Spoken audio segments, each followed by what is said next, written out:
Sucedió cuando el mundo era joven, pero sus días ya habían dejado atrás la inocencia. Había tenido tiempo de conocer la belleza y el horror, el corazón que ofrece y la mano que arrebata, el sacrificio con amor y la traición sin piedad. Y fue en el intersticio de todas las cosas, cuando surge la oportunidad de un nuevo amanecer, que 3 forasteros llegaron a un lejano poblado en medio de una tormenta. Hola. Muy buenas a todos y todas, bienvenidos a un Hobbit por Temeral.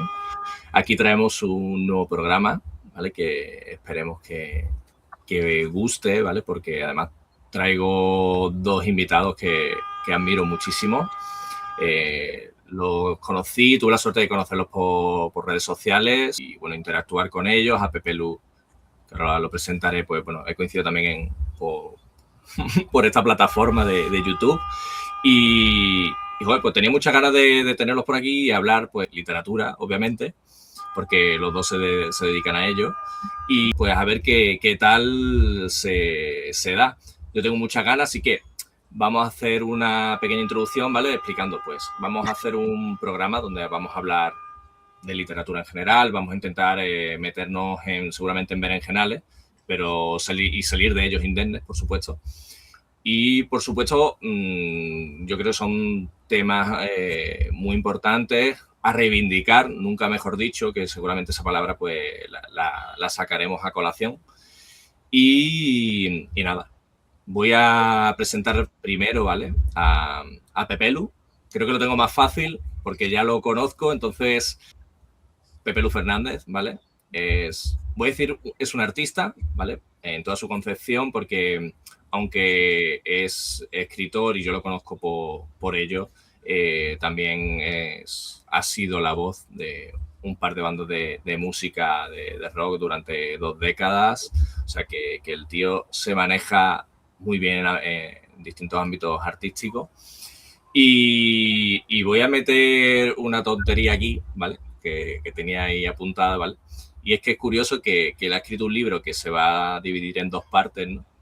Y ha estado en 2 bandas, ¿no? Y se ha dedicado a la música durante 2 décadas, ¿no? Entonces, como que en la vida de Pepe Lu lo que son las biologías son muy, muy comunes.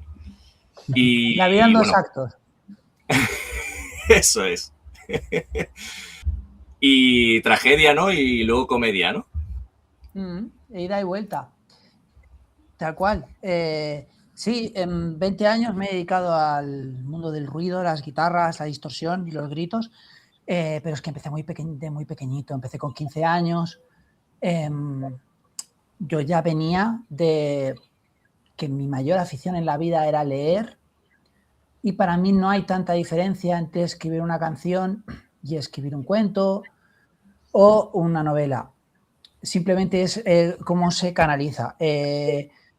Yo devoraba libros de chaval, era como mi vía de escape, vivía en una zona un poco hostil y era lo que me agarré. Pero claro, luego tienes 15 años, haces colegas, buscas otros lenguajes, la distorsión, el rock and roll, es guay. Y fui por ahí. Nunca me había dado por escribir. La primera vez que escribí palabras fue para hacer una canción, sin apenas saber tocar la guitarra, ya estábamos haciendo canciones cutres. Y claro, durante 20 años me centré mucho en eso hasta que me di cuenta de que no era mi forma natural de expresarme.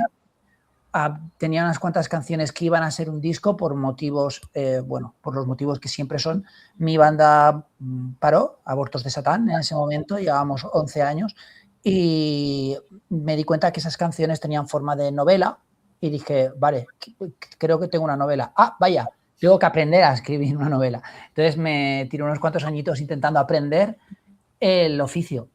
Y fue muy bonito porque de alguna forma llegó de forma natural, porque lo leído de alguna forma intervenía. Hostia, he dicho forma 3 veces seguidas. Estoy con el tic de tengo que editar lo que digo. Es demasiadas horas en agua.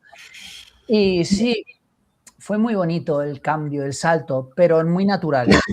Realmente es otra forma de canalizar las emociones mediante las palabras. Yo venía a utilizar palabras y seguí utilizando palabras.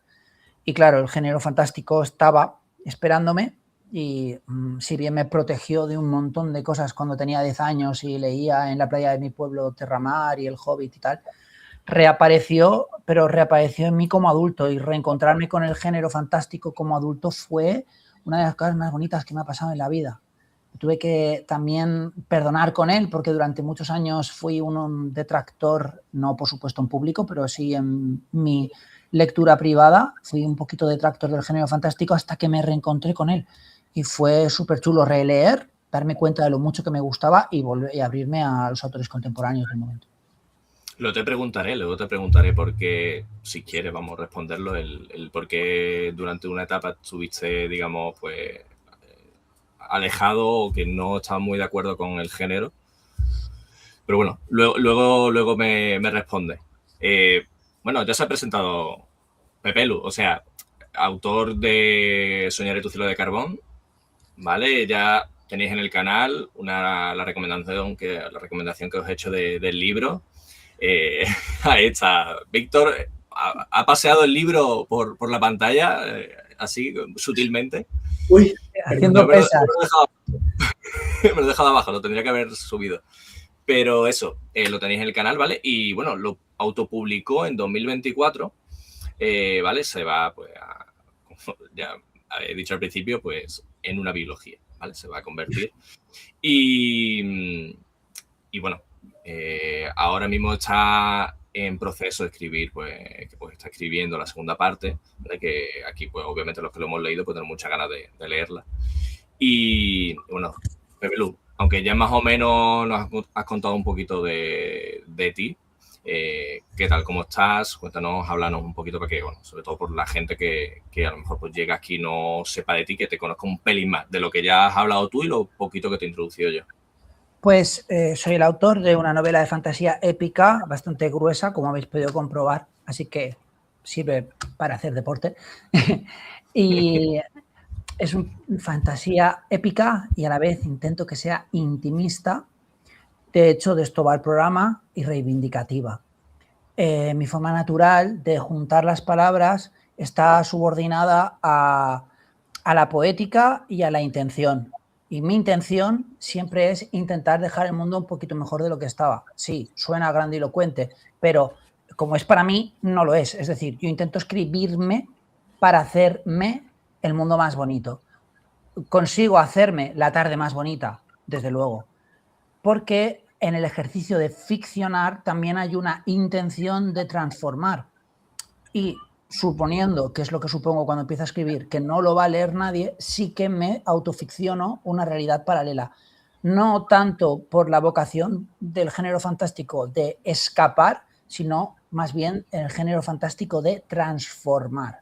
Porque yo creo profundamente que el género fantástico es una herramienta muy capaz de transformar la realidad a largo plazo. ¿Qué más puedo decir? Que tenéis que leerlo. Porque quiero decir una cosa que Alfonso, ¿vale? Otro compañero del canal, ha dicho en varias ocasiones, ¿no? Que él siempre se valora muchísimo, pero siempre dice que, claro, él se tiene que rodear de gente inteligente o de gente capaz para, bueno, pues para mimetizarse un poquito, ¿no? Y yo es lo que he hecho hoy, realmente. Hoy me he traído dos personas inteligentes para yo, sabe, parecerlo un poquito más, ¿vale? Pero ya escucháis a Pepelu, si habla bien, imaginaros escribiendo, ¿vale? Y bueno, a mi derecha, bueno, pues mi izquierda, tenemos a Víctor, ¿vale? Víctor M. Vila, que es como yo lo conozco en red, entonces siempre lo menciono como Víctor M. Vila, pero bueno, a partir de ahora le diré a Víctor, ¿vale? Porque yo creo que ya aquí estamos en confianza, estamos en familia. Y a Víctor, pues eso, igual lo conocí por redes sociales, es la primera vez que es verdad que coincidimos en pantalla, pero a raíz de, bueno, de tener bastante afinidad en los criterios y demás en las críticas a la reseña y otros temas también del ámbito literario y lo que mejor no están del ámbito literario, pues hemos congeniado guay. Me fascinó, ¿sabes? Saber que este año va a publicar también su primera novela y dije, pues es la oportunidad de charlar con él, traerlo y que nos pueda contar un poquito sobre él y sobre su futura novela. Por supuesto, ¿vale? Decir que lo que habéis escuchado al principio del programa, la introducción, es un pequeño extracto de lo primero que ha publicado, ¿vale? Que este año, además de su primera novela, ha publicado su primer relato, ¿vale? En la serie de antología de relatos de edición El Transbordador, que es Historias Fantásticas, ¿no? 3, creo que es el número 3. Y la verdad que un relato muy chulo, ¿vale? Perdóname, Víctor, el nombre se me acaba de ir, ¿vale? El cuento de Ed y Cobb, ¿vale? Y está muy bien. Y pues la introducción ha sido un extracto que he cambiado un matiz, ¿vale? Y nada, Víctor, ¿qué tal? ¿Cómo estás? ¿Qué nos puedes contar? Perdona, inciso, ¿vale? Porque quiero que quede constancia.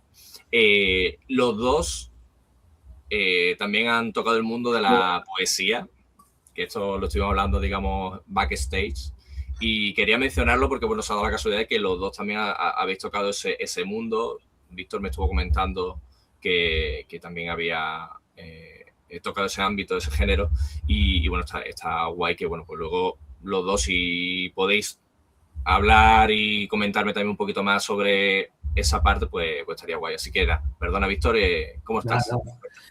No, pues muy bien, muy ilusionado. O sea, verdaderamente tenía muchísimas ganas, no de llamarlo desvirtualización, porque no es una desvirtualización como tal, pero estoy súper contento ya de veros, aunque sea las caras, ¿sabes? Y de escuchar nuestra voz para variar. Y he de decir que el relato en realidad es el segundo, porque también hubo Historias Fantásticas 2 y también formé parte de ello, con un relato de ciencia ficción, pero vamos, que verdaderamente...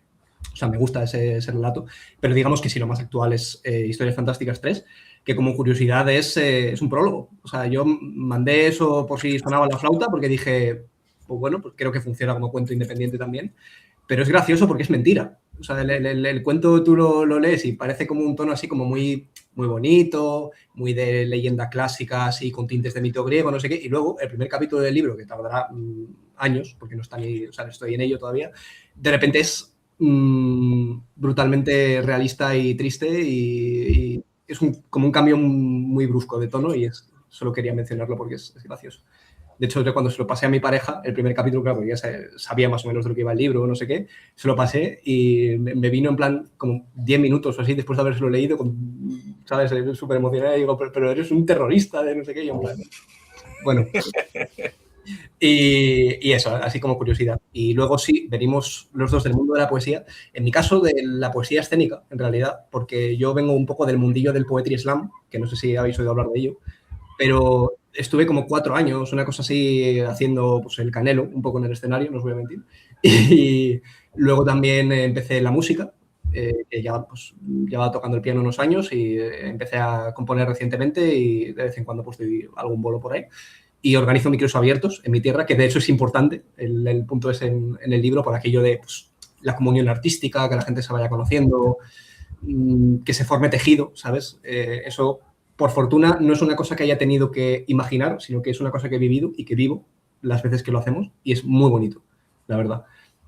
Y nada, poco más. Lo que viene a ser Historias Fantásticas 2, 3, pues ahí lo tenéis en el transbordador y la era de la eficiencia de momento pues está en espera porque sí que se va a presentar en el Celsius como tal, pero hasta octubre no está en librerías. O sea que es como que estoy ahora un poco en tierra de nadie porque se lo pregunté a la editorial, de hecho le digo, oye, ¿qué hago? O sea, para hablar del libro, ¿qué hago? Porque es como, digo que se puede comprar en el Celsius porque se puede comprar en el Celsius, pero ¿qué promociono? ¿Qué? Estoy muy perdido.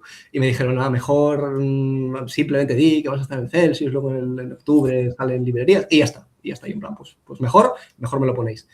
Y luego el contexto del libro es que está, digamos, en el contexto de un certamen literario, que es el Ciudad del Conocimiento, que este año lo ha ganado Víctor Conde. Yo he sido tercer finalista y esto que voy a decir suena muy presuntuoso, pero de alguna manera lo tengo que vender. Mención de honor. O sea, se considera que los dos, o sea, el segundo y el tercer finalista son mención de honor. Yo he sido el tercer finalista y eso implica mención de honor.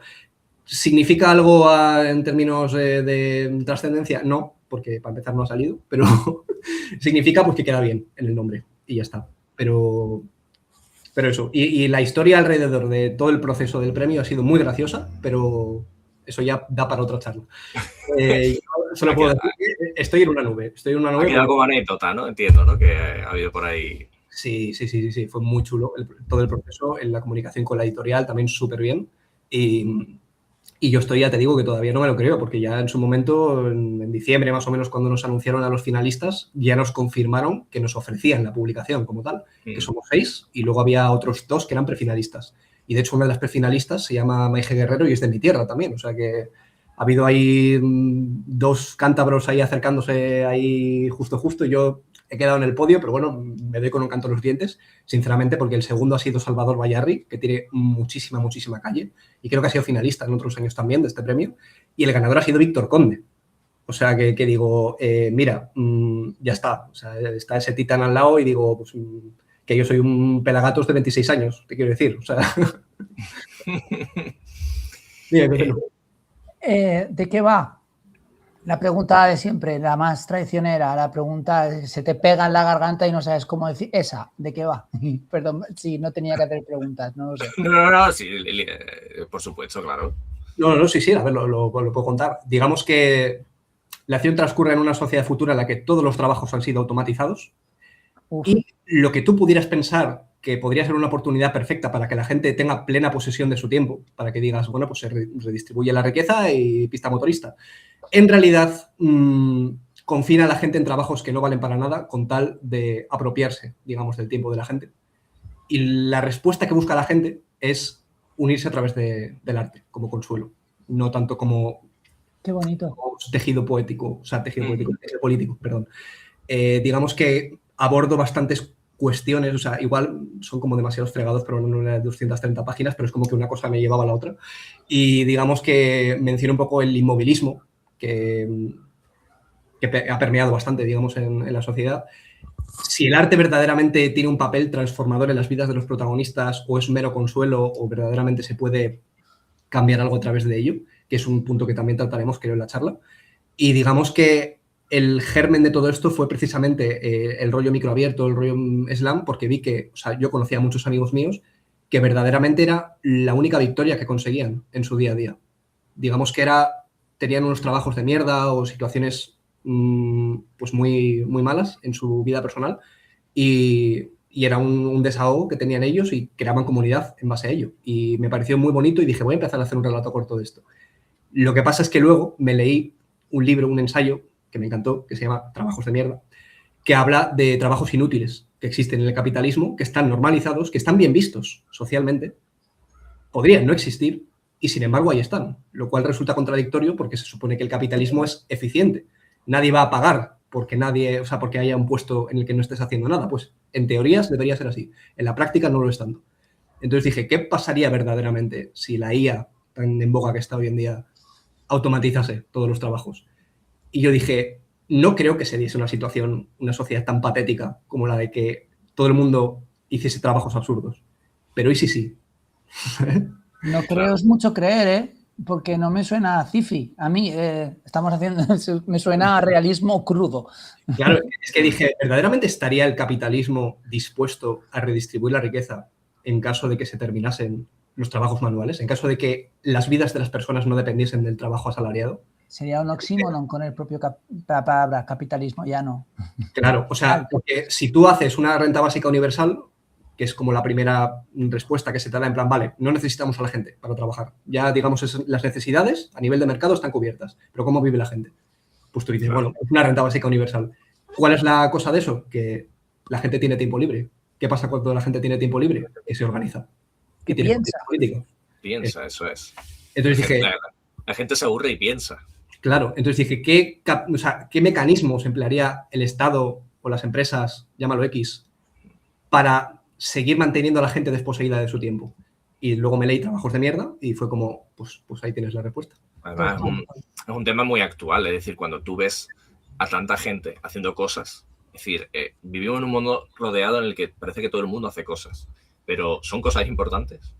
Es decir, quizá para su existencia vital, pues puede serlo un viaje o un concierto, como ir a la playa, ¿vale? Lo más básico. Y hacerse fotos y subirlo a a una red social. Y es como, parece que eso es un éxito personal y una satisfacción y los likes y demás. Y realmente ahí estamos perdiendo un tiempo súper valioso en el sentido de, es decir, no resto importancia a lo que hacemos en nuestro día a día porque nos sintamos que estamos pues invadidos por la sensación de que tenemos que estar haciendo cosas, que no podemos aburrirnos, no podemos tener ni un minuto para pensar en otra cosa que no sea consumir algo y que el tiempo sea productivo, porque al final como que parece que el tiempo se ha vuelto productivo. Y ahí radica pues, un poco la cuestión de lo que estás diciendo. En el momento que la gente tiene un mínimo tiempo para pensar, las cosas serían muy, muy diferentes. Es como, por ejemplo, ¿vale? Entrando en temas ya fangosos, el tema de la política. La política está muy mediatizada y es todo el rato... Es decir, yo nunca he visto en televisión tanto debate y discursos del Parlamento. Es decir, hay reels y vídeos todo el rato de que esta persona ha dicho esto y mira lo que le ha dicho a la otra, mira qué bien ha hablado.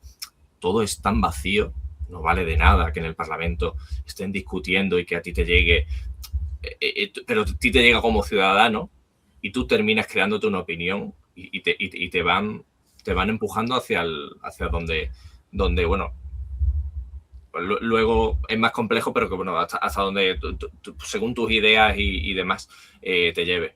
Pero que obviamente estamos súper alienados. Así, para terminar, que parece que de malo de película, así, alienados. No, es cierto que el tiempo es tangible y permeable a todo lo demás. Y si el tiempo siempre está ocupado, no queda espacio libre, espacio. Es como si tú una casa la llenas de cosas totalmente, no te puedes mover en ella. Y si no hay espacio para aburrirse, no hay espacio para imaginar.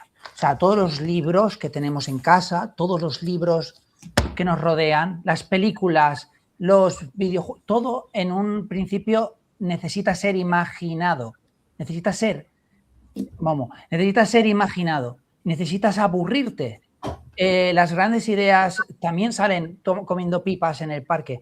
Entonces, creo que es súper importante que para poder imaginar, tener el privilegio de aburrirnos. Pero estos cacharros no nos dejan aburrirnos. En la cola del médico, cacharro, ya no es que me lleve un libro, que muchos lo hacemos, ¿vale? Pero aunque no te lleves un libro, siempre vas a tener este cacharro. Y este cacharro tiene un grillete a tu atención, tiene un grillete constante, no lo vemos.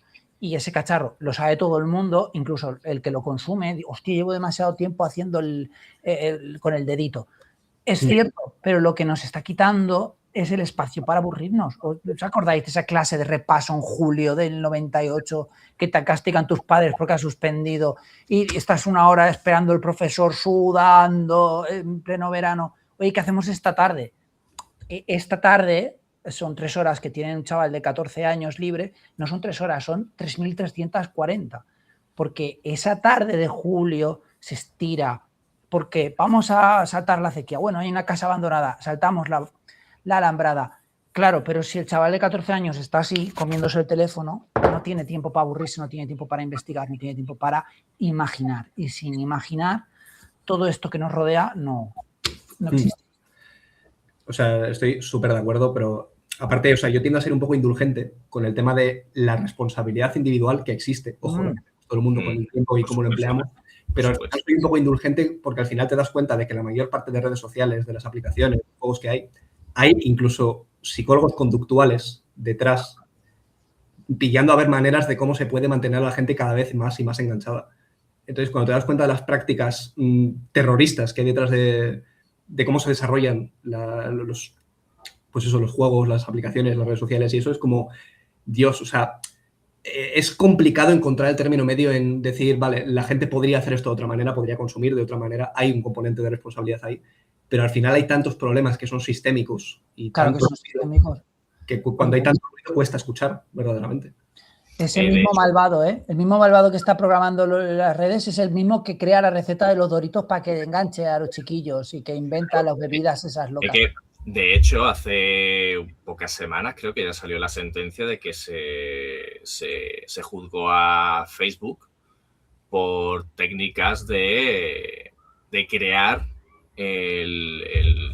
no me sale la palabra, pero bueno, de viciar a los niños a consumir Facebook y tal, y ha caído ya una sentencia en firme al respecto. O sea que lo que estaba diciendo, lo que estamos hablando y lo que está diciendo Víctor es totalmente así. Es decir, al final hay personas pensando en cómo lograr enganchar. Al final es llevarlo lo más simple, como podemos. Imagínate que en mi caso yo con la reseña en Instagram tuviera la ambición de querer llegar a miles de personas. Yo estaría lo primero haciendo Reels, como hace todo Dios, porque es lo que ahora vende, ¿vale? Entonces, claro, llega un momento que es así. Es decir, si nosotros en lo más pequeño, en lo más simple lo hacemos, imaginaros a grande escala y gente que tiene pues poder y dinero. Bueno, antes de continuar, ¿vale? Un punto. Víctor, tío, tendría que haber hablado antes contigo o haberte bicheado un poco más, porque de no saber que ya también saliste en Historias Fantásticas 2 del Transbordador, fallo mío, ¿sabes? Que yo estaba aquí hablando diciendo, mira, ha publicado su primer relato, ¿sabes? A ver, que no pasa nada, sí que no pasa nada, pero bueno, comentarlo que entonces, claro, yo me lo apunto porque yo lo tengo que tener en cuenta para leerte también ahí. Que ya todo lo que escribáis, voy a estar ahí. Entonces, el programa, yo creo que hasta ahora se puede ver bastante fácil por dónde vamos a ir, ¿vale? Porque queremos hablar de la literatura y de la literatura de género, porque, bueno, al final, a ver, si quisiéramos hablar de literatura sureña de Estados Unidos, pues no estaría, la verdad, un Hobbit por Temeran a lo mejor no es el lugar más adecuado para hacerlo. Y lo digo como consumidor de ese género en concreto, ¿vale? Y me encantaría poder hablar de él, pero obviamente aquí vamos a hablar del género fantástico, sci-fi, terror, obviamente, ¿vale? Pero bueno, y de cómo puede servir, ¿vale? Como herramienta reivindicativa socialmente, ¿vale? De cómo puede, obviamente, influir en las personas para expandir su mente y conocer a través de mundos imaginados, llevarlos y transportarlos a un mundo real y que sea, pues, un arma transformadora. Creo que la palabra reivindicación se usa en muchas ocasiones de forma vacía y creo que en este caso vamos a llevarlas a un plano donde caiga en una estructura que se le pueda ir dando forma de la base y que tenga un uso real. Habíamos traído, no por mi parte, las ideas se las lancé a Pepe Lu y a Víctor y ellos han traído las propuestas.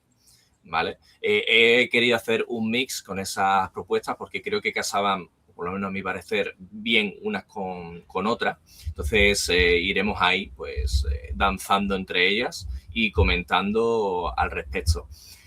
La primera, como ya he comentado, ¿vale? La palabra reivindicación, el concepto, ¿vale? De reivindicación para con el individuo y el sujeto y los caminos a los que nos puede llevar, por los que discurre, hasta la finalización de la propia palabra, de si finalmente se transforma en lo que sugiere. Obviamente vamos a tratarlo en la literatura. Ya sabemos que esto de la reivindicación se puede llevar a cualquier tipo de ámbito artístico, a cualquier arte. ¿Vale? Entonces, para vosotros, ¿qué sería, digamos, la reivindicación en la literatura de género? Reivindicar viene de vindicare, que es reclamar. En un principio se utilizaba para reclamar un objeto en Roma de forma jurídica y luego, más tarde, se transformó para reclamar un derecho. Lo utilizamos como palabra en muchísimos contextos, pero la literatura yo creo que no necesariamente una obra reivindicativa reivindica. A veces las obras que no son reivindicativas son las más reivindicativas sin querer. Me voy a explicar.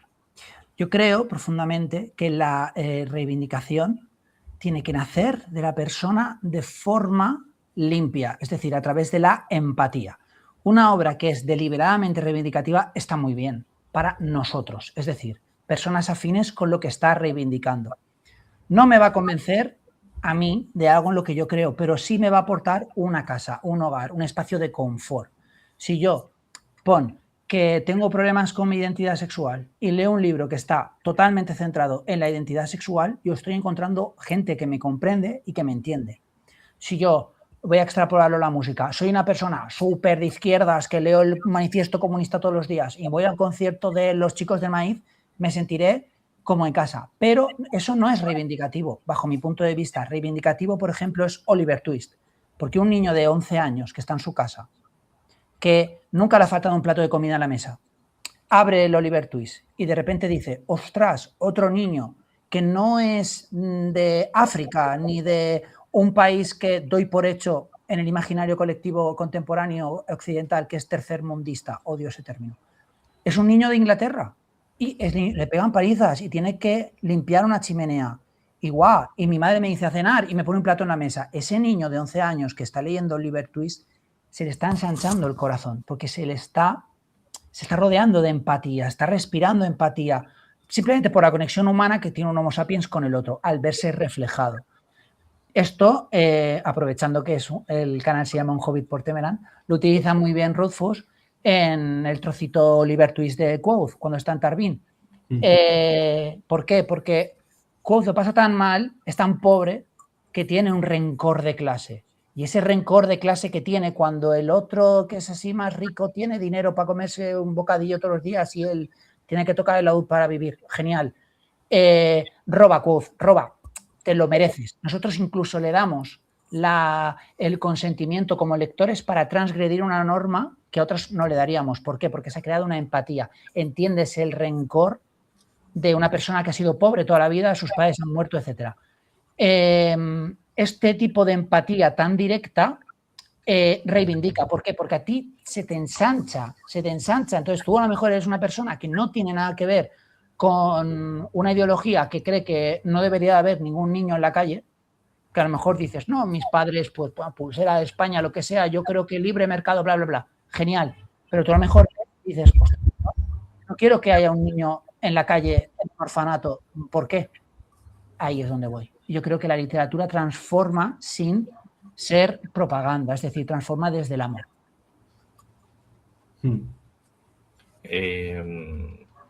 Víctor, sí, a ver, obviamente que no hace falta responder, sino también podemos, porque por ejemplo el ejemplo que has puesto de Quoth luego se traslada, lo que decías, ¿no? A cuando llega a la universidad y esa lucha que tiene con Ambrose, es obvio que viene también de un motivo. Ambrose, digamos, no sé, que a lo mejor me equivoco, pero lo que yo recuerdo es que Ambrose al final es como el típico, vamos a decir, niño pijo, que tiene todas las facilidades, tiene el dinero, tiene el contacto. Pero creo que va un poquito más allá, porque no es el pijo, son todos los demás. Él es mucho más pobre, entonces él se cuela, hace trampas para entrar y el lector se lo perdona. Sí, porque la magia tiene más dinero también. O sea... Sí, encima el lector se lo perdona. ¿Por qué se lo perdona? Porque el lector está totalmente enganchado en empatía, está respirando empatía hacia él. Porque entendemos por lo que ha pasado. Entonces, es como, no, es que míralo, esa señora pues, ha robado una barra de pan porque no tiene para comer. ¿Quién le va a decir que no?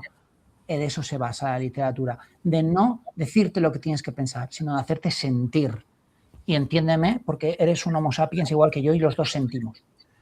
Claro, o sea, yo estoy muy de acuerdo y no creo que lo pueda expresar mejor de lo que lo ha hecho Pepe Lu, con la diferencia entre defender una idea y aleccionar por esa idea.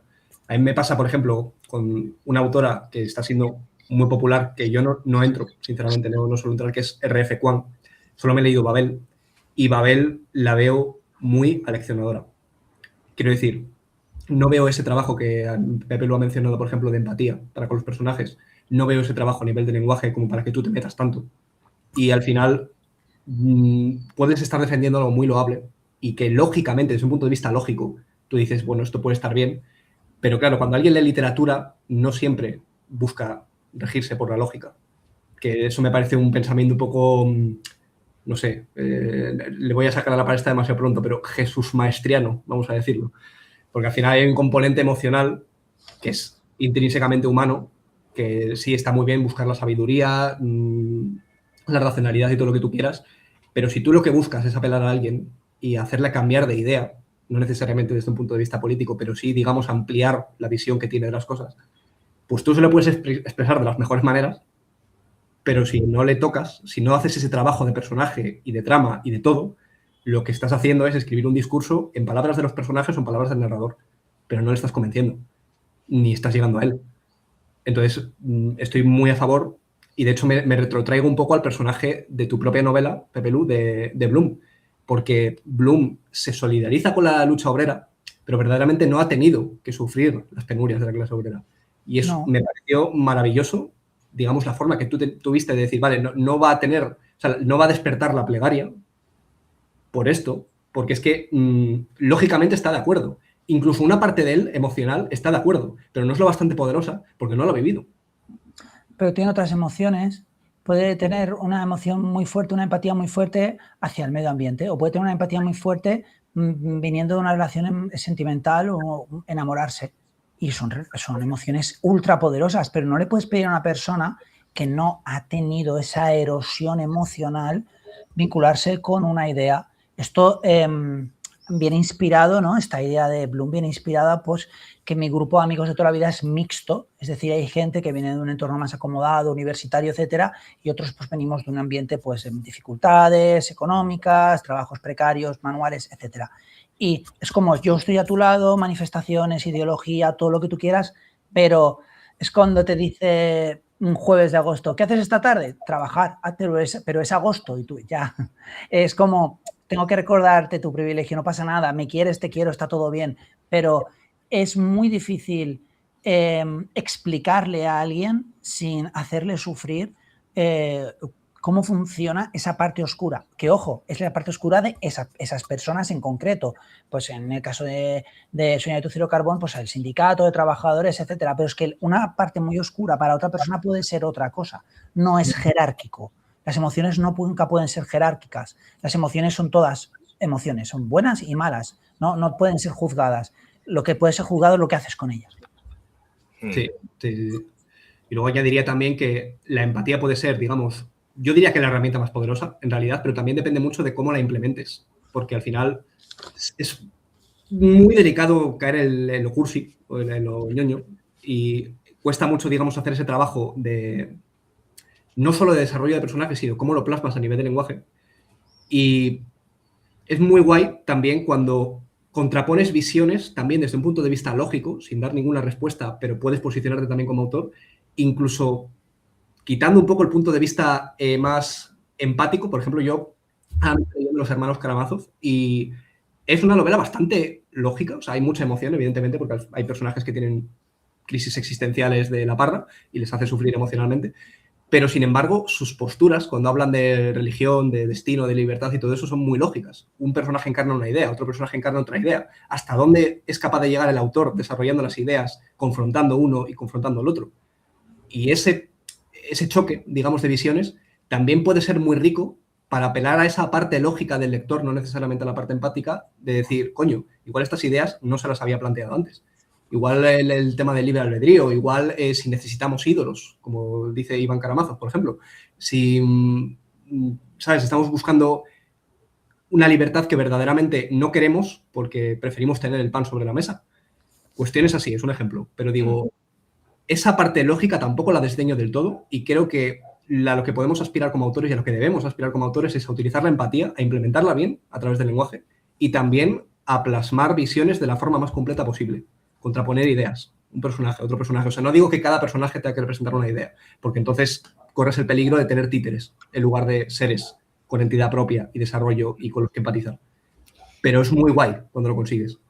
Quería haceros una pregunta con respecto a la primera parte de lo que habías comentado, Víctor, con RF Quan, con respecto a que Babel, por ejemplo, está escrito, ¿no?, desde una visión aleccionadora. Y os pregunto, ¿es siempre negativo esa visión aleccionadora en la lectura cuando lo estamos leyendo? Es decir, aparte de esa pregunta es, otra que surge de esa misma es, ¿realmente, en cierto modo, no necesitamos alguna lección en algún punto de nuestra vida o en algún punto de la sociedad en general? Yo creo que depende del momento. No será lo mismo leer ahora mismo a Quang que leerla hace 10 años o dentro de 10 años.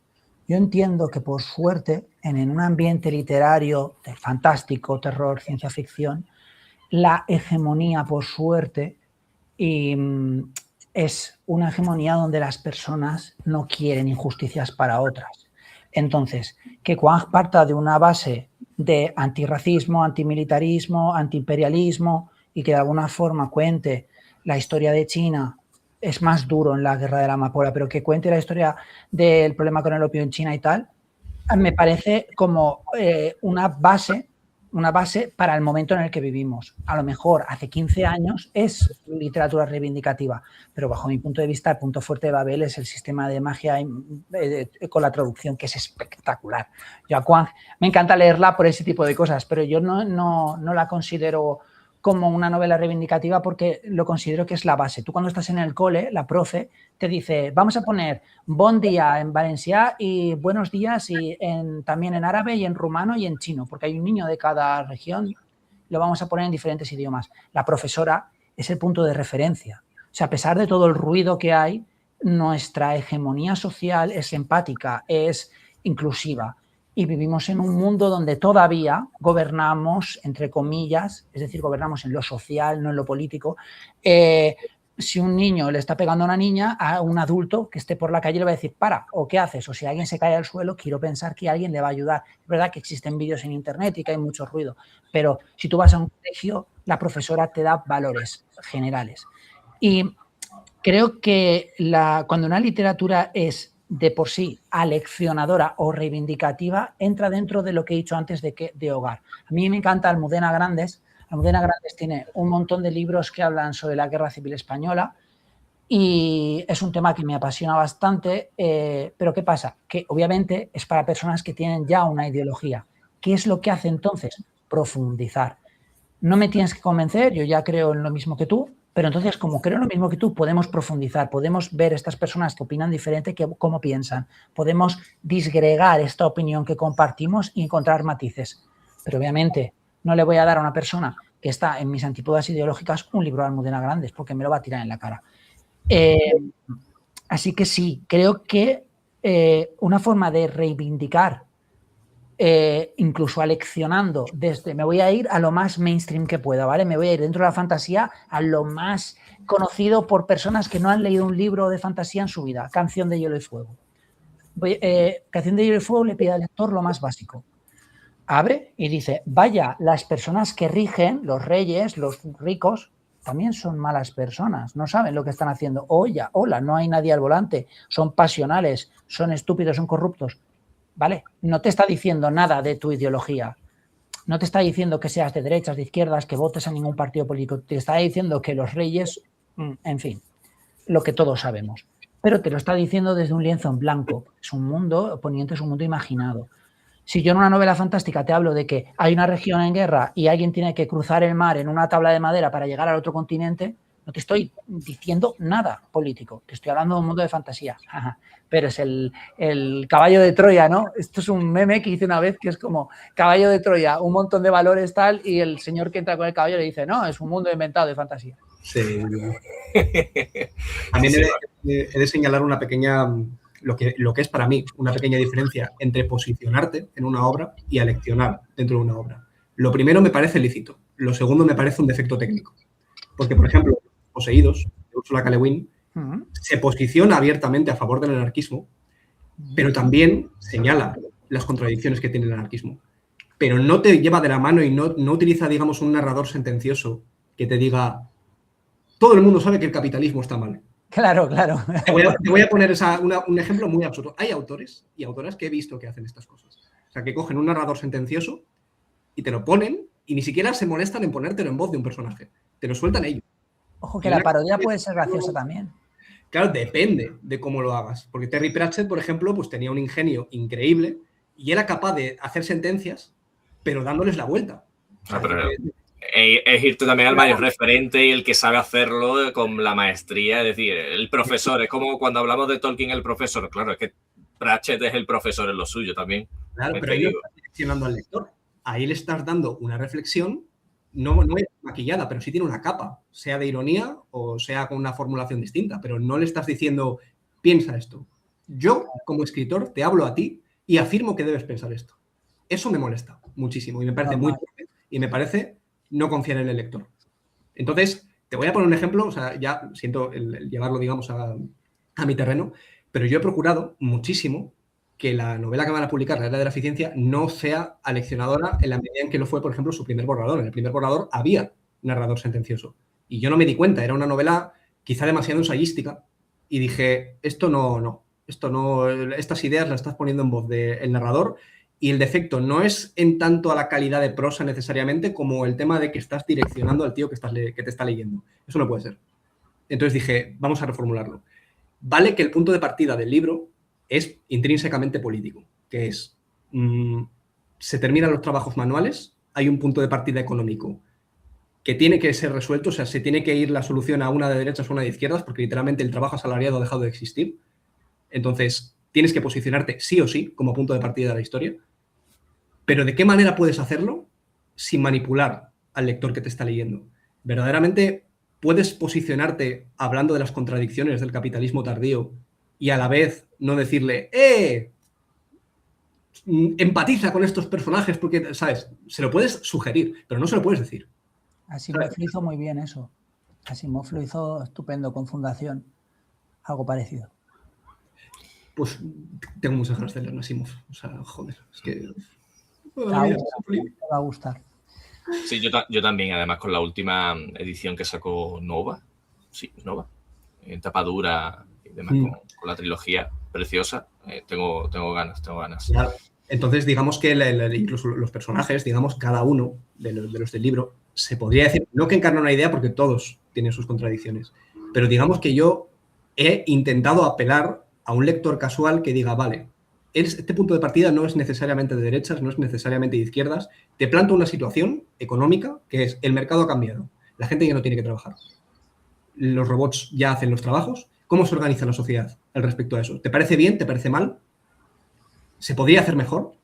Entonces, me parece que plantear preguntas en base a plantear situaciones también, perdón por usar el verbo plantear dos veces, me parece que es honesto y confías un poco más en el lector. No diga que lo haga perfecto, a lo mejor alguien, o me vuelvo a leer yo mi propio libro al cabo de unos meses y digo, aquí en este párrafo me parece... No lo hagas. Si ya está publicado, no lo hagas. Miedo me da. No. Pero yo procuré, o sea, sobre todo, ya te digo, del primer al segundo borrador, yo dije, vale, las sentencias te las metes por donde te quepan, porque el lector le vas a causar rechazo. Víctor, kill your darlings, como se suele decir. No perdones. Este libro lo ha escrito Brandon Sanderson. Así que a recortar sentencias y si quieres meter una reflexión, la sugieres a través de una escena, la pones en voz de un personaje, si cuadra dentro de la escena de forma orgánica, etcétera, etcétera. Está bien plasmar visiones, está bien posicionarse, pero no a lecciones, porque entonces te crujo. Todo esto diálogo interno. Primera pullita a Brandon Sanderson. No, pero yo no digo de Sanderson que a lección ni nada, ¿eh? No es el problema que tiene. Perdón. Ya. Que lo que estabais diciendo al respecto, que además yo creo que ya va muy en relación con el siguiente tema, porque creo que estamos entrando con el tema de aleccionar al lector, que yo estoy de acuerdo con ambos y con la última parte, ¿no? De que creo que sí, que realmente cuando uno escribe tiene también que confiar en el lector. ¿Sabes? Si le pones en bandeja ya lo que tú quieres, lo que tú ya tienes en la cabeza, no vale de nada, porque ahí no estás transformando nada, tú se lo estás dando para que se lo coma ni lo digiera directamente a otra cosa. Entonces, la pregunta con respecto a la reivindicación era, ¿es el arte político? Y si el caso es sí o no, o simplemente es, ¿vale? Es decir, estamos hablando de si la literatura tiene o no causas, si puede servir como crítica o como propaganda. Esta propuesta la planteó Víctor y creo que vamos al hilo de lo que estamos hablando, porque con el tema de la lección, ¿no? De respetar la inteligencia del lector. opiniones al respecto. Víctor, si quieres... Pues que no quería seguir yo porque entonces parece que, ¿sabes? No, para Dale, dale. A ver, la literatura en general me parece que siempre está atravesada, puedo decir, por la cosmovisión del artista que la... Porque todos los autores nos hemos formado en unas circunstancias, hemos crecido, hemos tenido una buena familia o una mala, han tenido buenos trabajos o malos, he podido escolarizarme o no, he sufrido acoso o no. Todas las pequeñas cosas y grandes cosas configuran mi manera de ver el mundo. Y si yo voy a hacer una obra artística, voy a plasmar todo eso que se me ha impregnado. Entonces, depende mucho, verdaderamente. O sea, creo que todo arte es político en tanto que la política atraviesa la visión de todo el mundo, pero creo que es un espectro. Hay obras más políticas que otras, hay obras 100% políticas, como yo que sé, 1984, es clarísimamente full política, y otras más casuales, rollo, pues una novela, como se suele decirse, cozy fantasy, que te puedas leer, que no se posicione con nada, que simplemente sea para pasar un buen rato y ya está. No necesariamente tiene que ser política, puede serlo, pero no creo, o sea, no soy de las personas que dicen, no, tiene que ser político, o no tiene que ser político. Es como, puede serlo o puede no serlo. Da igual, no es relevante. Pueden existir las dos cosas y no van a explotar perros por la calle. O sea, está bien. O sea, defiendo que existan distintos tipos de literatura, verdaderamente. Y lo de las causas o no causas, pues depende de los fregados en los que te metas en la historia, básicamente.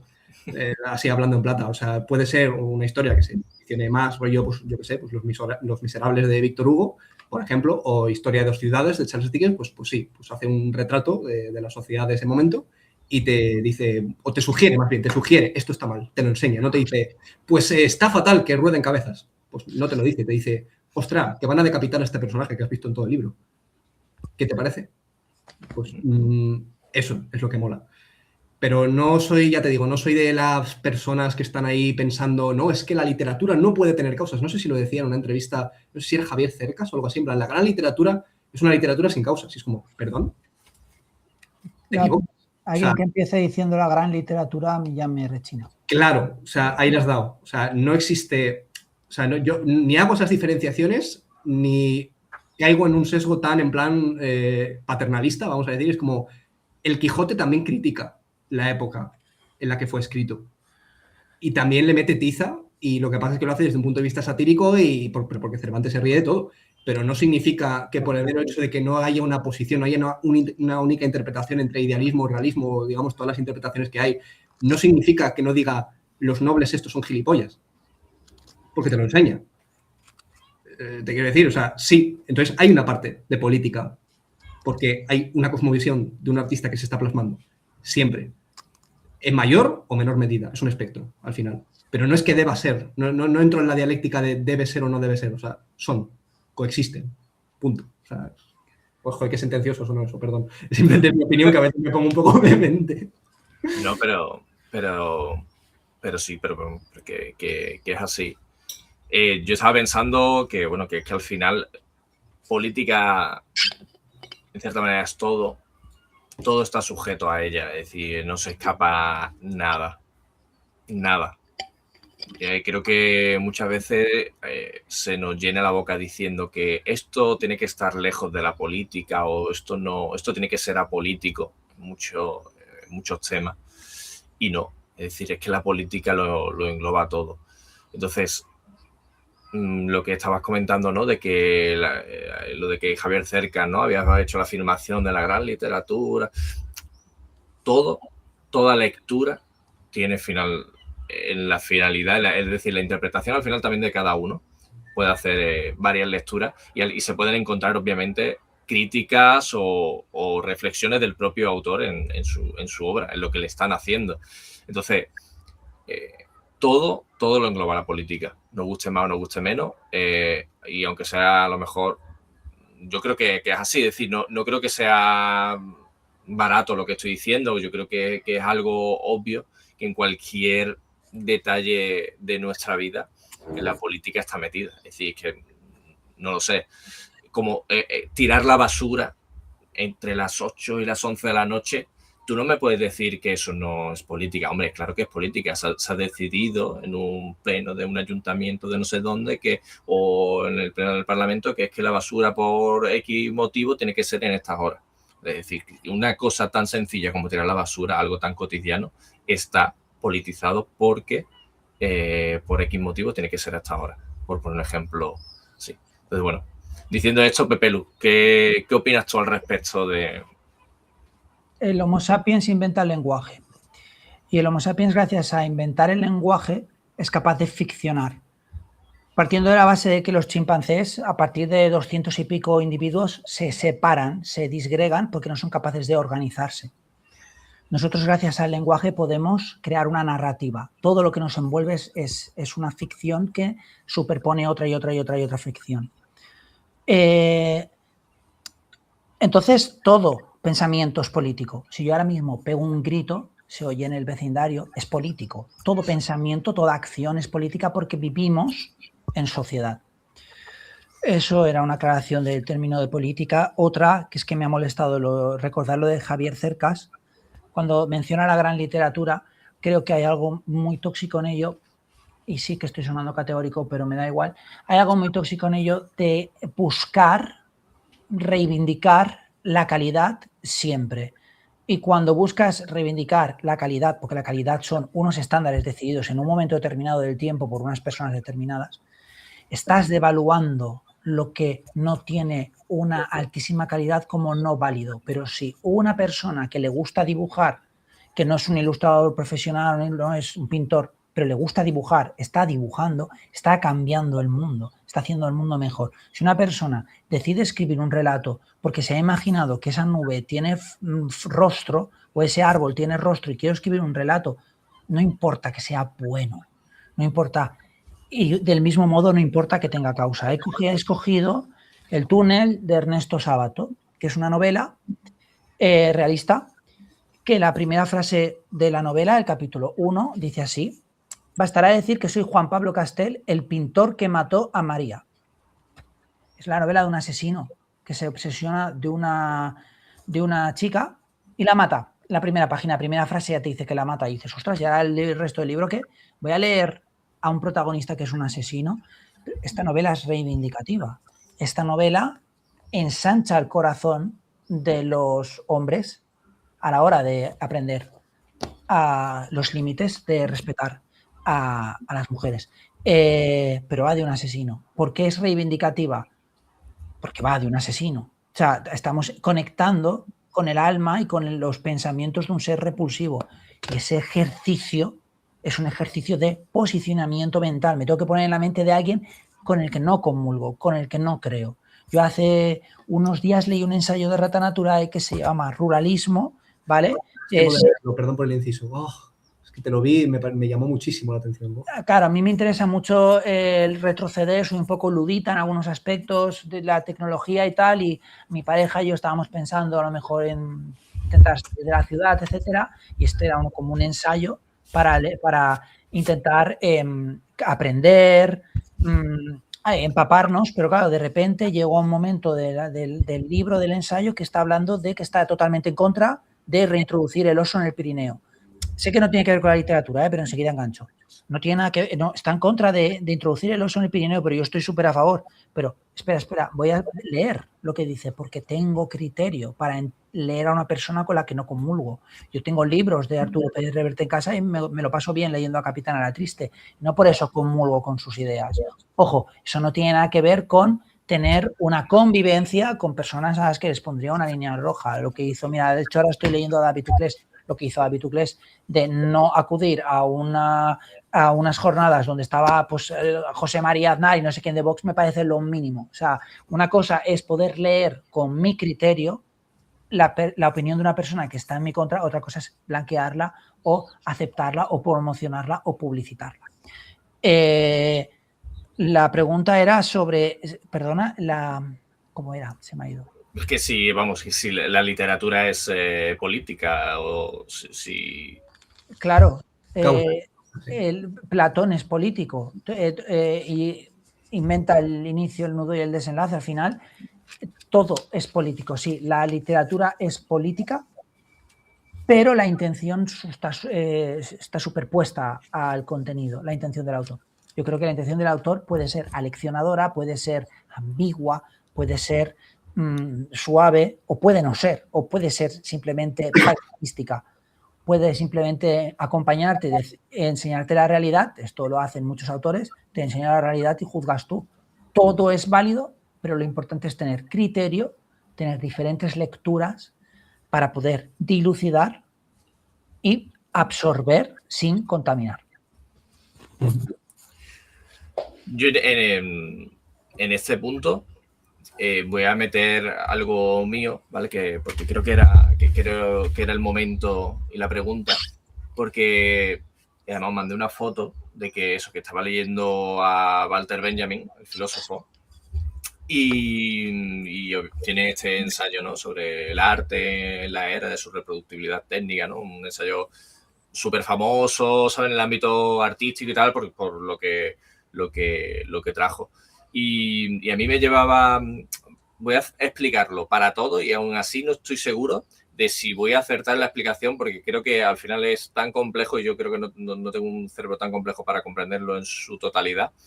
Pero lo que básicamente Benjamin plasma, ¿vale?, para explicarlo, como digo, de forma básica, es que el arte, ¿vale?, en este caso él puso de ejemplo, creo que el cine con el teatro y demás, ¿no?, y de cómo podía moldearse según uno u otro. El arte tiene aura, es decir, cuando se crea una obra de arte, un objeto artístico, tiene un aura. Y depende de ese aura, que yo el aura lo entiendo como el alma, ¿vale?, el alma de esa obra de arte. En este caso, ¿vale?, luego lo relacionaré con la literatura. Es que hablaba de que, bueno, que cuando nace, ¿sabes?, sin ser, digamos, contaminada, sin tener un uso, sin ser una herramienta con objetivo de, ¿vale?, de pues aleccionar o enseñar, o, ¿vale?, de ser un modelo de algo para servir a algo, sino que sea totalmente independiente, sea solamente, ¿no?, como afán artístico. Y que, claro, en la época en la que está escribiendo esto estamos hablando del surgimiento, pues, de la subida al poder de Hitler en Alemania. O sea, que hay que entender el contexto, ¿no?, de que históricamente estamos en la Alemania nazi, se me ha ido el arte, el expresionismo alemán, etcétera.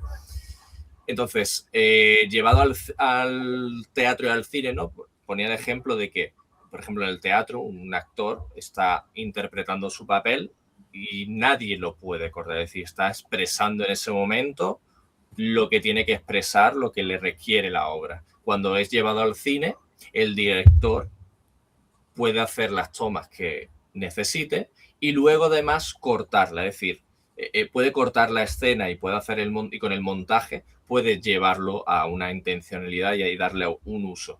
Es decir, teniendo en cuenta que obviamente en las películas también puede existir ese aura, como él llamaba, independiente y con afán artístico y tal.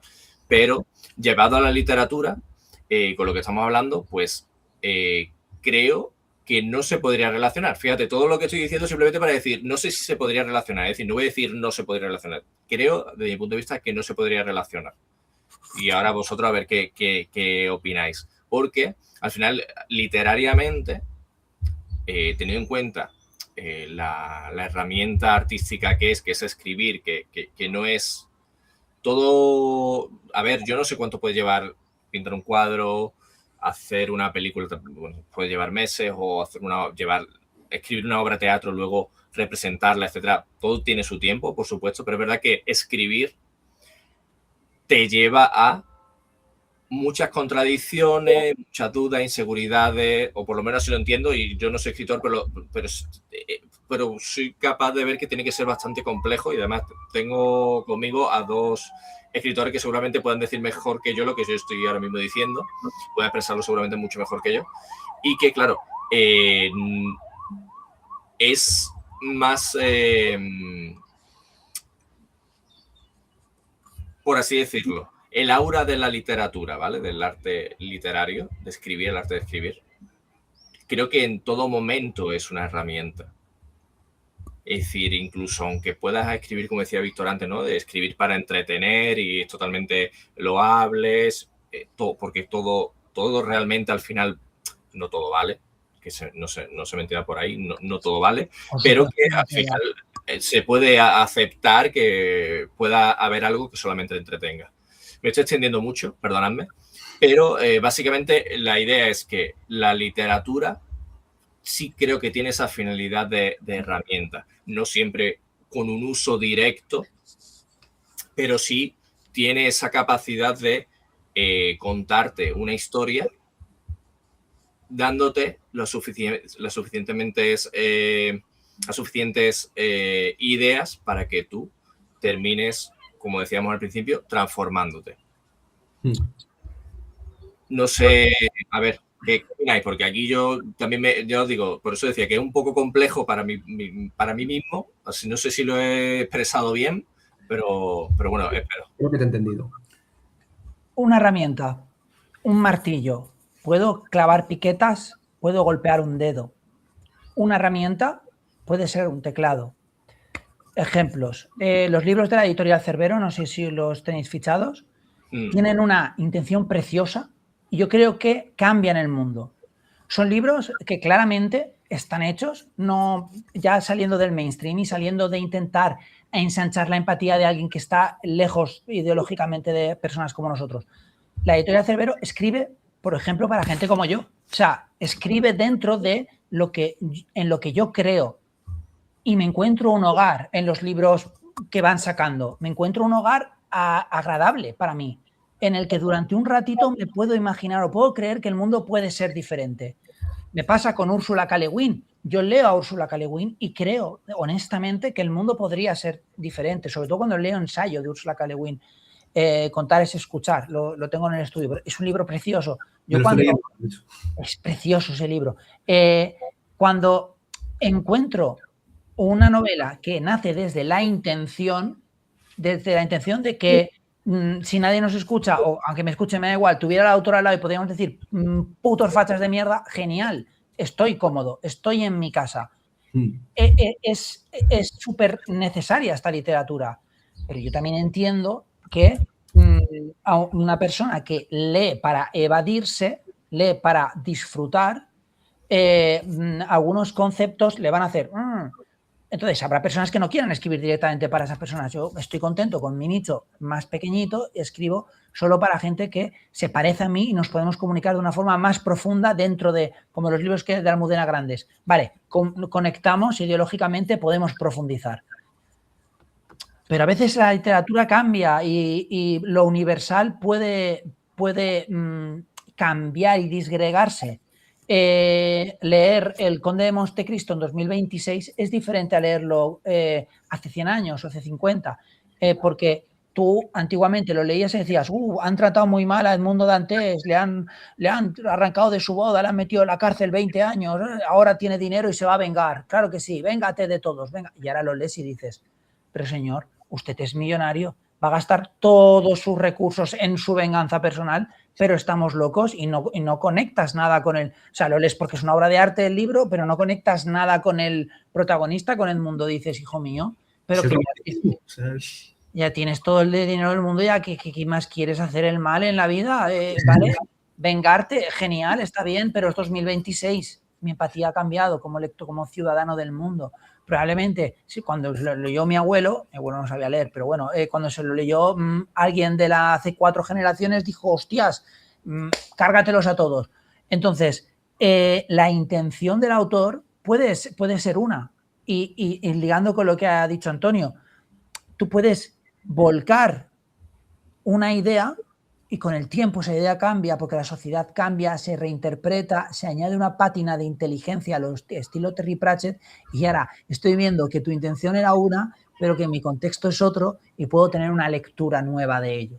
Y esa es la gracia de la literatura. Por eso es una herramienta y creo que Antonio lo ha dicho muy bien. La literatura es un martillo, es una herramienta, pero el martillo daña el dedo o arregla la mesa. Sí. Fíjate que lo que habéis dicho del tema de herramienta y o sea, digamos que habéis hablado un poco de las múltiples funciones, vamos a decir, de la literatura, que esto tiene un poco de teoría literaria detrás. Yo seguramente no voy a emplear los términos correctos para hablar de ello. Sé que existe, por ejemplo, yo que sé, la función semántica, la función estética, la función lúdica, etcétera, pero no me sé la teoría, no soy filólogo. Pero sí que es verdad que la literatura no es una sola cosa. O sea, en general es una herramienta al mismo tiempo que es bla, bla, bla. Es un modo de articular lenguaje, es una forma de crear belleza con el lenguaje, etcétera, etcétera. Entonces, claro, entonces, por ejemplo, yo cuando en un reel que tengo hablando, por ejemplo, de la figura de Jesús G. Maestro, hablo un poco de la función estética para reivindicarla, para decir, coño, es que no solamente se trata de instrumentalizar la literatura no se puede contemplar solo desde un punto de vista utilitario para alcanzar verdades racionales. O sea, digamos que hay algo intrínsecamente propio de la literatura, que es el lenguaje, cómo se articula el lenguaje, qué ritmo tiene, qué imágenes crea, etcétera, etcétera, que se nota mucho sobre todo en la poesía, no tanto, bueno, en la prosa depende de la prosa que leas, ¿no? Perdona, Víctor, por interrumpirte, por darte también el valor, lo que estás hablando del lenguaje lo expresa muy bien analizando el prólogo del Nombre del Viento de Patrick Rothfuss, lo del silencio triple. Ese reel, ¿vale? En su perfil de Instagram lo tenéis, es maravilloso y es una maravilla. Explica renglón por renglón perfectamente el prólogo de una manera súper... Es un poema, ese prólogo al final es un poema. Sí, efectivamente, tiene la misma estructura. Es como cuando se habla de que, yo qué sé, que los cuentos tienen estructura de chiste, por aquello del planteamiento, el remate, no sé qué, todo, o sea, la gente se sorprendería de la cantidad de conexiones que hay. Por ejemplo, cuando tú dijiste antes que tus canciones tenían forma de historia, de novela como tal, es que hay muchas conexiones internas y, joder, o sea, el cómo crea Rothfuss digamos, la cadencia, las imágenes y tal, porque hay gente, por ejemplo, que dice, no, es que su pelo era rojo como el fuego, qué manido. Es como, a ver, ya cabrón, pero no te quedes solo con eso. Es que lo hice por algo, o sea, no hice fuego porque queda muy bien y se queda ahí. No, es que el fuego tiene un significado, digamos, dentro del contexto de eso, que es un fuego que está apagado. Es que creo que las dos cosas se unen y igual me voy un poco por las ramas, ¿vale? Pero la función estética del lenguaje es muy poderosa en la fantasía porque no está limitada por la lógica, el realismo mágico y la fantasía, la ciencia ficción. Tenemos la ventaja de poder ensanchar un poquito más esa barrera real. Y no solo utilizar el lenguaje para darle forma bella a lo cotidiano, porque un buen poeta puede sacarle una belleza increíble a un ventilador a 50 grados, pero en una casa a 50 grados. Pero si encima le das los paisajes que lo extiendes, le das la Tierra Media o le das Temerando, le das un lugar maravilloso, se multiplica. Pero esto está ligado a la reivindicación, porque si tú le das a una persona que está sentada en su casa, fuera hay un asfalto a 82.000 grados, su trabajo es una mierda, tú le das un libro en el que lo abre y está en una barca en terramar de isla en isla con Goethe persiguiendo su sombra, te estás dando belleza, le estás endulzando la vida y eso también es reivindicativo, porque queremos lo bello. Y si Patrick Rothfuss ha unado tan bien y ha triunfado tanto este libro es porque también aúna los dos conceptos, el reivindicativo y el bello.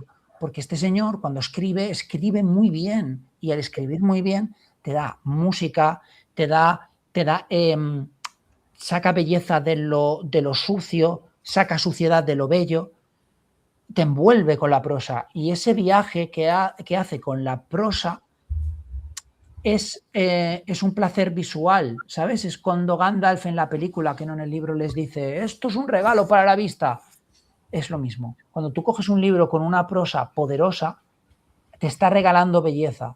Y es muy importante la belleza cuando tu pared es gotelé, que está sudando tu propio sudor, cuando tu vida está siendo hostil, porque puedes imaginar. Y esto puede parecer escapismo, pero no solamente es escapismo, también es el derecho a imaginar un mundo mejor y más agradable. Porque también a raíz de esa imaginación, de imaginar, pues yo también quiero una pradera, surgen los cambios. Además me llama la atención, curiosamente, que se puede hablar de cosas horribles, verdaderamente, incluso empleando belleza en el lenguaje. incluso a modo de denuncia, por ejemplo, yo que sé, Carlos de Urarte, en Salitre y cenizas o Hábito y Mortaja, lo que estás leyendo es jodidamente horrible la mayor parte del tiempo. Pero el lenguaje es tan cojonudamente bonito que Es muy dices, bonito. podría liarla pardísima y hacer una especie de, como diría Dayo, una disonancia ludonarrativa, ¿sabes? En plan de, esto me lo estás describiendo demasiado bonito para el trasfondo que tiene, pero no. Y por eso me gusta mucho la prosa de este hombre.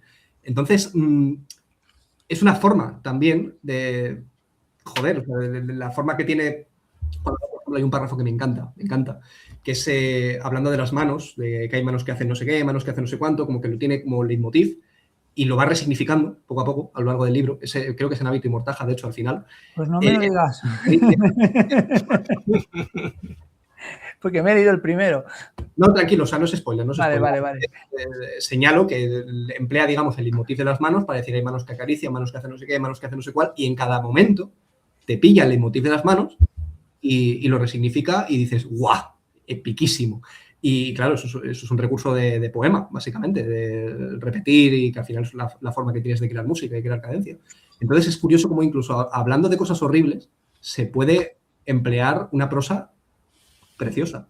Es así como muy curioso. Quería poner en valor a Carlos de Urarte, que además de ser compatriota santanderino, le está yendo muy bien, me consta, y se lo merece, sinceramente. A mí me firmó un CD, como estoy, un libro. Me firmó un libro de Salitre y ceniza en la Hispacom de Sabadell. Muy majo. Has dicho de las manos, Víctor, y me he quedado pensando, digo, curioso. Fui a la Feria del Libro de Granada para que me firmaran los libros después de entrevistarlos aquí en el canal y tal, pues me hace ilusión porque le pregunté, yo, oye, ¿vas a estar en algún momento cerca de mi zona para poder ir a que me firme los libros? Y surgió la oportunidad de la Feria del Libro de Granada y con la compañera que fui, Ángela, que también con la que hago los cuentos inconclusos aquí en Talk y tal, fuimos a Granada a que nos firmara el libro. Y yo me fijé en el detalle de que tú ves a Carlos de Urarte físicamente con esa barba y grisácea y, ¿sabes? Calvo, ¿sabes? Es decir, cuando yo le vi las manos, te lo prometo que yo aluciné y yo no me suelo fijar en detalle físico, como a decir, uy, increíble, ¿no? Pero tenía unas manos impolutas, súper, no sé, muy que no la reconocía con respecto al resto de los detalles físicos. Y no sé si tiene algo que ver con lo que tú has dicho, esto lo estoy soltando porque me acuerdo que Ángela me decía, esto es un poco turbio, Antonio, estás hablando de las manos, no sé qué te ha pasado, te has obsesionado, pero es verdad que me quedé varios días dándole vuelta, digo, tenía las manos demasiado bonitas, es decir, que sí que son manos de escritor, pero que las tenía muy bonitas, unas manos bonitas, o sea que... Sí, se lo diré el día 9 porque se viene a Santander a firmar, o sea que... Coméntaselo, dile que sepa que tal. Un amigo me comentó que tenía las manos bonitas. ¿Tiene algo que ver con este leitmotiv tuyo de...? Además es que hay una anécdota graciosísima con Carlos de Urarte que además me he enterado hace poco, no la he vivido yo, la vivió el novio de una amiga mía. Lo puedo decir porque no estoy dando nombres, pero básicamente se conoce que se cruzó con Carlos de Urarte en el Celsius, me parece que fue del año pasado, cuando empezó a firmar Salitre y cenizas y tal, y de una manera como muy cómica se detuvo el novio con un ejemplar del Archivo de las Tormentas, ¿cómo se llama este? Del Camino de los Reyes, perdón, para hacer cola para que le firmase Sanderson. Y se para algo así, se paró como Carlos de Urarte ahí en la distancia, le miró así, el otro le devolvió a mirar así, y ambos prosiguieron su camino. Y desde entonces he jurado amar a Carlos de Urarte hasta el día que me muera. O sea, es como... ¿Sabes? Creo que no fue en plan desagradable, fue en plan meme, pero fue como... Claro. Le amo. O sea, qué ganas tengo de conocer, sinceramente. Sí, es un tío cojonudo, la verdad. A mí me cae muy bien. Además, que es un tío muy inteligente y además que sabe de lo que está hablando. Es decir, igual que lo pienso de ustedes cuando me expreséis vuestras ideas. Un tío que... Por eso lo traje, porque en otras entrevistas me había parecido eso. Pues nada, chicos, yo creo que estamos en un punto muy interesante, ¿vale? De la charla. Que, bueno, por temas de tiempo creo que no podemos pues continuar más allá, como la idea igualmente era hacer de esto, por así decirlo, una serie donde podamos seguir pues debatiendo sobre literatura, sobre su finalidad, su uso y reflexionar a través de la literatura. Vamos a ir despidiendo, ¿vale? Porque yo por lo menos me quedo con ganas de más. Muchas gracias a los dos, Pepelu, un placer otra vez que nos reencontremos en esta plataforma, que yo tenga el privilegio de escucharte de verdad, porque aunque sea un pesado y quizás me repito mucho, pero la gente que admiro se lo digo mucho y te lo digo, tío, te admiro un montón, no solamente por lo que haces, que es escribir, sino como persona. Entonces, tío, que... Mutuo de ida y vuelta. Nada, nos vemos en la próxima y nada, traía libros para la chapa, la daré. No te preocupes. Avisados estáis. Un pequeño inciso de nada, 5 segundos. Le voy a mandar un saludo a mi amigo Sergio porque lo descubrí por ti, de hecho, y mándale tú otro, porque literalmente él encarna el espíritu del boca a boca. O sea, literalmente ha comprado 6 libros tuyos para regalarlos por ahí, de lo mucho que le flipa, y seguro que le va a hacer mucha ilusión. O sea, que pues, si quieres dedicarle un abrazo, un saludo, lo que sea, mi amigo Sergio, ahí está. Tras, tío, wow, Sergio, gracias. O sea, yo con uno ya soy feliz, imagínate, wow. Ahora me sonrojo, me quedo tonto. Gracias. Estas cosas se me dan fatal. Qué guay. El boca a boca es magnífico. Qué pasada. Pues chicos, Víctor, a ver, que espérate, no te vayas, también te lo tengo que decir a ti, claro. que gracias por este ratito, ¿vale? Gracias a los dos, pero también a ti, obviamente, lo mismo, tío, te he conocido por las redes y te admiro un montón, tío, me gusta mucho tu forma de ver la vida y de ver el arte y, bueno, prontito, lo más pronto que podamos, nos volveremos a reunir para continuar estas reflexiones, así que, Víctor. Pues un abrazo muy grande para ti, Antonio, y para ti, Pepe Lu, y joder, yo encantado de haberos visto, de haberos conocido, pero ya nos entendemos. Lo haremos con cervecitas y lo haremos bien. Sí, vamos, 100%. Así que un abrazo muy grande para los dos, ¿vale? Pues nada, gente, ya sabéis, esto va a ser un primer programa, vamos a continuar, ¿vale? Que parece así que muy, muy exabrupto, pero yo creo que se ha quedado en un punto alto para luego continuar en esa altitud. Vale, Pepe Lu, los libros yo creo que lo va a dejar encima del escritorio para decir, oye, que esto yo ya tengo que hablar aquí de justicia, de cuerpos celestiales y tengo muchos libros que hablan. Así no ha de demorarse mucho. Así que nada, un saludo a todos, espero que os haya gustado el programa y bueno, si luego hay chat en falso directo y tal, pues un saludo a la gente del chat que esté por ahí y nada, si os ha molado, por supuesto, dejadlo en comentarios. Y bichear a estos dos, bichearlos, dejaré sus redes sociales y demás en la página web de Pepe Lu, que ya la puse en la recomendación, pero la volveré a poner aquí haciendo spam a tope. Así que nada, gente, nos vamos viendo. Adiós.